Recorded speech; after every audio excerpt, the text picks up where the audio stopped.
Most people think that exercise requires a gym, a whole lot of time, and a plan. But what if a 90-second habit done twice a day, no equipment, no gym, could trigger real biological change? Today, I'm going to show you exactly what happens inside the body when you do 25 push-ups twice a day. And some of these results are probably going to surprise you. And the first thing that happens when we do push-ups is that we create a muscle challenge. We put pressure, we put tension on a muscle fiber, and that mechanical load on the muscle starts a signal that will stimulate something called mTOR, which is a pathway that will start muscle protein synthesis. So we start building muscle from a result of that signal, and 25 push-ups is kind of a sweet spot, and I'll tell you why. Because it's enough of a challenge to stimulate that pathway to start the protein synthesis, but it's not so much of a challenge that you're going to start breaking down muscle fiber extensively, and you don't have to have special recovery days. So when you really do a hard workout, when you really go, when a bodybuilder goes into the gym and really pushes his body, they usually separate legs from upper body because their goal is to break down the muscle so that it really starts growing stronger. So that's much more of a challenge. And when you do that, you're going to need 48 to 72 hours, 2 to 3 days for that muscle to repair and regrow.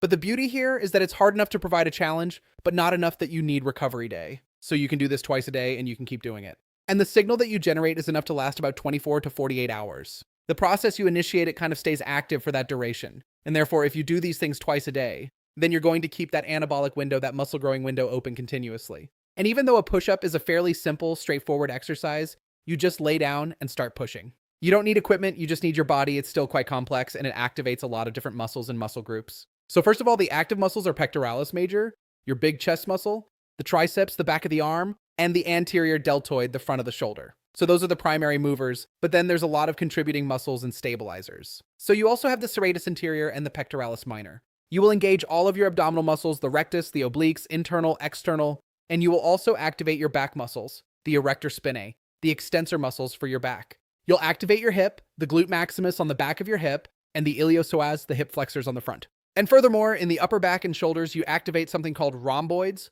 low and mid trapezius, and the rotator cuff muscles. And even on the lower body, even though it's more passive, you're activating the quadriceps, the big thigh muscles, and the tibialis anterior, which is on the front of the lower leg. So all in all, despite it being such a simple exercise, you're activating about 20 different muscles when you do a push-up. Next thing that happens is that you're activating your heart as well. And there is a connection here that we're interested in. So when you do something that requires muscular endurance, such as 25 push-ups, what they have found is that that is a proxy for cardiovascular health. In other words, if you can do 25 push-ups, that means that you are improving your cardiovascular health. And they found in a study that men who can do 40 push-ups, they use that in their test. And they found that they have a dramatically reduced risk of heart attack compared to people who could only do less than 10. So it's sort of obvious, but it's worth thinking about that it's not just that you have more muscle on your upper body, but you're overall better off. You're healthier, and you reduce your risk of heart attack dramatically. And this came from a Harvard study in 2019. And the reason this works is that when you do your push-ups there, the muscles obviously are going to require more blood flow. So you're demanding an increased cardiac output. The heart has to pump more blood to provide that. So therefore, if you do a regular push-ups, now your heart is going to go through an adaptation. And over time, it's going to increase its strength and it's going to increase its stroke volume, the ability of how much blood it can pump in a single stroke. There'll also be an effect on blood sugar. And what a lot of people don't realize is that muscles use glucose, but they can do that without the influence of insulin. So normally what happens is that a cell, in order for the cell to take in glucose. So here's your cell, and here we have little glucose molecules that float around after we eat. So we all hear that it requires insulin, and that's true. So when we have the insulin, it doesn't directly bring that glucose in. So there is an insulin receptor, and we have a little insulin molecule fit, that receptor. And now what it does, it activates the inside of the cell, something called a GLUT4 transporter. And this is one unit here.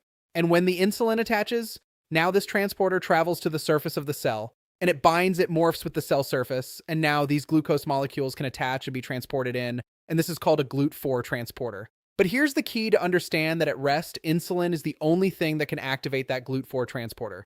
But exercise is the other thing that can activate GLUT4, and it does that independently of insulin. So all you have to do is start moving, and you're activating the same system, the same glucose transporter system, as if you had some insulin present. So what this means, of course, then, is that simply by moving a little bit after a meal, you can reduce the blood glucose and the insulin spikes after a meal called postprandial. That's after a meal. So you can balance out, you can even out your blood sugar simply by moving a little bit.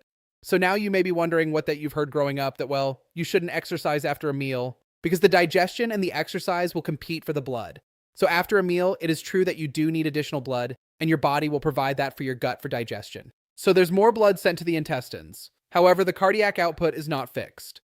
So even if we send a little bit more blood to the gut, the heart can still increase its output just a little bit and make sure that we have some for exercise too. Now, the thing to keep in mind is that when you do 25 push-ups, that is not a major workout. It's a very short, it's relatively intense, but it's a short duration, 60 to 90 seconds. So it's not going to require an enormous amount of blood, and it's not going to be enough to upset your digestion. But we also need to understand that it is true that they do compete to a point if the exercise is extreme. So don't go run a marathon after a meal. Next thing that's affected is your brain and your hormones. They'll benefit from doing some push-ups. When you exercise and you do something relatively intense, again, we said it's not a major workout, but it does have some intensity to it. Now, you will increase the amount of BDNF, brain-derived neurotrophic factor, which again, I've spoken about a lot. It's like miracle growth for your brain. And when you release increased amounts of that, you will experience an increase in focus, an increase in mood, and an increased ability for neuroplasticity. You can rewire your brain better, you can adapt better, you can learn better. Another hormonal effect is that in the morning, your cortisol is slightly higher. You wake up and your body has released certain hormones to generate energy and some extra blood sugar to get you ready for the day, and cortisol is part of that package. And the reason is so that you can go out and start doing something. So if you do some push-ups, then that's going to channel that cortisol into something productive.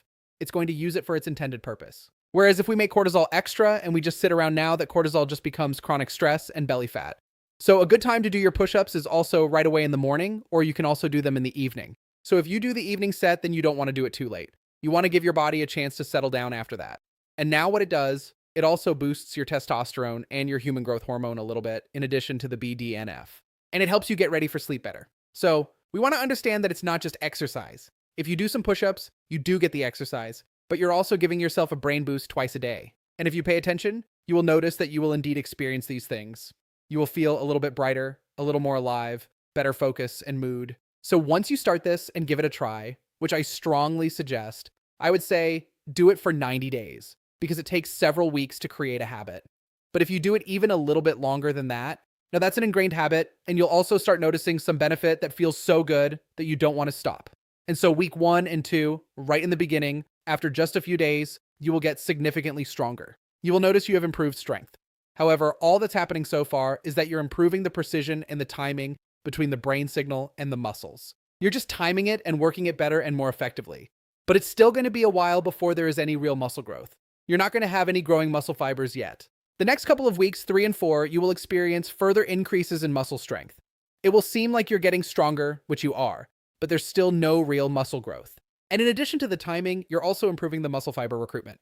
So normally when you do an exercise, even if you lift something really heavy, you're not recruiting 100% of your muscle fibers. You're recruiting a relatively small percentage, and then the muscle fibers take turns. And this is so that you can keep going longer and that you don't wear yourself out. So you don't actually break tissue, which you could because the muscles are that strong. But during this time period, you will get a little bit better. You'll increase that percentage a little bit.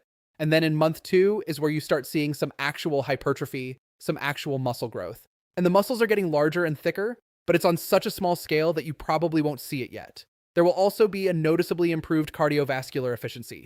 So your heart will pump better and you will get less winded. You won't feel as fatigued from doing exercise, and also your posture will improve because you will training all these postural muscles in addition to an improved shoulder stability. And then in month 3, this process continues. You keep getting stronger, and the muscle growth that started in month 2 now continues to the point where you can notice changes in body composition. An improvement in the sense that you have more lean mass, more muscle to fat ratio, and you probably can tell some differences at this point. Chances are really good that you will improve your sleep quality and you'll have a more stable energy overall. And if you think about it and you add it all up, in 90 days doing 25 push-ups twice a day, that's actually 4,500 push-ups. So that is quite significant. But what if you're not strong enough to do a push-up? Well, I want to encourage you not to use that as an excuse. If you can do a full push-up and you could do 25 of them, great. If you can't, then maybe start with 10 or start with 5 and do them in sets. Maybe do 10 plus 10 plus 5 or 5 times 5 or some combination thereof. But make sure that you get it done and that you get into the habit. What you can also do if you can't do a full push-up with just your arms and your feet touching the ground, you can put your knees down on the ground and do like a half a push-up. And you can also, instead of going all the way to the floor, you can just kind of go halfway for starters. So use any combination of those factors to find something that you're capable of doing. And if this is still too much, then you can do a push-up against a wall. You can do it on your knees against the bed. There's so many different ways that you can do this to lighten the load, but just get into doing it and then improve as you get stronger. Just get the numbers in. And then as you start improving in strength, Then you go from doing it on your knees against the bed to doing them on your knees against the floor. And then you start going from doing 5 to 10 to 15 to 25 and so on. You get the idea. And it's also a great idea. I did a video earlier on squats. And if you combine this with the squats, you can do the push-ups and the squats one after the other. That's still a workload that you can handle. And if you do break it up in intervals, then you could do 5 squats and 5 push-ups or something like that. You could obviously, if you're capable of 25, you do them all. But that way you involve more muscle groups and you get more of a benefit. And if you truly want to master health by understanding how the body really works, make sure you subscribe, hit that bell, and turn on all the notifications so you never miss a life-saving video.